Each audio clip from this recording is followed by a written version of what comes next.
Governor house Peshawar میں خیبر پختونخوا کی نئی کابینہ کی حلف برداری کی تقریب۔ خیبر پختونخوا کی 13 رکنی نئی کابینہ نے حلف اٹھا لیا۔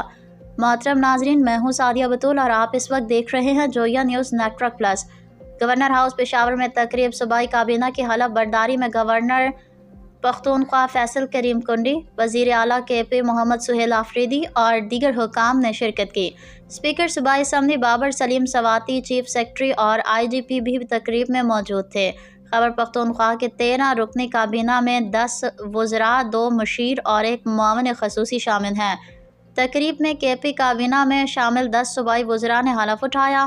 گورنر خیبر پختونخوا فیصل کریم کنڈی نے صوبائی وزراء سے حلف لیا۔ صوبائی وزراء میں مینا خان، فضل شکور، آفتاب عالم، فیصل ترکی، عاقب اللہ، ارشد یعقوب خان، امجد علی، خلیق الرحمان، ریاض خان اور فخر جہاں شامل ہیں۔ اس کے علاوہ مزمل اسلم اور تاج محمد وزیر اعلیٰ کے مشیر اور شفیع اللہ جان معاون خصوصی ہیں۔